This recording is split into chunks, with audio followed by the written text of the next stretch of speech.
आज हम जीआईटी का चैप्टर नंबर 63 पढ़ेंगे। वैसे तो 64 और 67 में भी इसकी काफ़ी डिटेल्स हैं, लेकिन आपको जो बेसिक चीज़ पसंद मतलब पता होनी चाहिए इसके बारे में, जो एग्जाम्स में बहुत ज़रूरी आती है, वो मैं आज आपको इसमें थोड़ा सा एक्सप्लेन कर देती हूँ। आपको पता चल जाएगा कि चैप्टर आपसे कहना क्या चाह रहा है। तो इसके पहले पैराग्राफ से शुरू करते हैं। ये कहना चाह रहा है कि alimentary tract provide the body with the continuous supply of water, electrolytes, vitamin, nutrient which requires movement of food through the alimentary tract, secretion of digestive juices, digestion. चलिए मैं आपको उसके शॉर्ट करके बताती हूँ। ये कहना चाह रहा है कि जो हमारा एलिमेंट्री ट्रैक्ट है वो हमारी पूरी बॉडी को जो है वो वाटर इलेक्ट्रोलाइट्स की जो है कंटिन्यूअल सप्लाई देता रहता है। लेकिन वो ऐसी तो कोई सप्लाई नहीं देता ना, मतलब इसके पीछे कोई प्रोसीजर होगा, ऐसी तो मतलब सप्लाई नहीं मिल रही है आपको।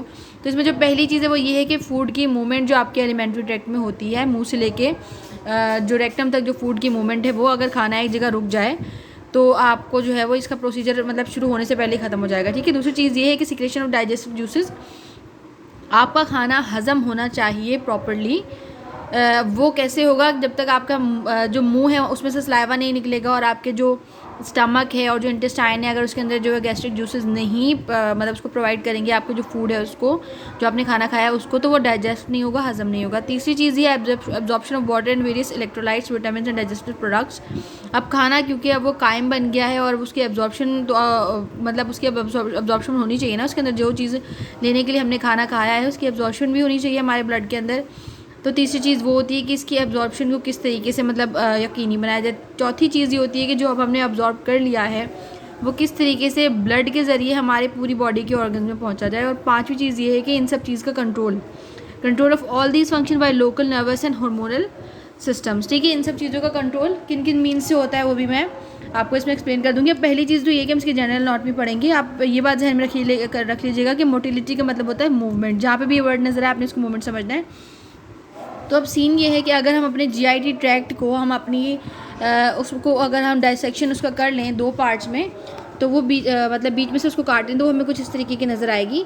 जिसकी पहली लेयर तो है सिरोज़ा, दूसरी है लॉन्गिट्यूडनल मसल, तीसरा है सर्कुलर मसल, चौथा है म्यूकोजल मसल, और चौथा इसके अंदर होता है सब म्यूकोजा, और पाँचवा होता है म्यूकोजा। ठीक है।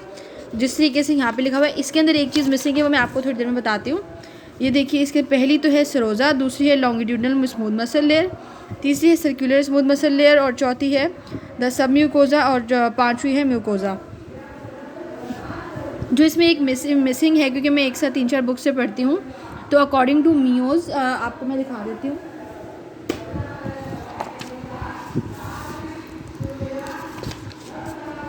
अकॉर्डिंग टू मियोज हम इसमें पढ़ते हैं कि जो इसकी सिरोज़ा के बाद जो मस्कुलरिस लेयर होती है, ये माउथ, फेरेंक्स और अपर इसोफेगस में प्रेजेंट होती है। आधी जो है वो इसके अंदर स्केलेटल मसल्स होते हैं और बाकी सारे के अंदर जो है वो स्मूथ मसल्स होते हैं।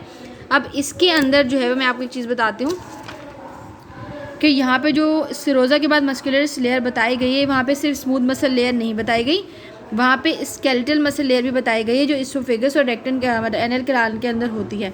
तो आपको पता होना चाहिए कि मतलब पूरी जो एक लेयर है वो सारी स्मूथ मसल की नहीं है, उसके अंदर स्केलेटल मसल भी मौजूद हैं। अगर आप थोड़ा सा ब्रीफ पढ़ना चाहें और सिर्फ कॉन्सेप्ट लेना चाहें तो आप चैप्टर नंबर 7 मियोज का जो है वो पढ़ सकते हैं। अच्छा कॉन्सेप्ट मिल जाएगा और जो चीज़ें आगे पीछे होती हैं वो भी आपको इसमें पता चल जाएंगी।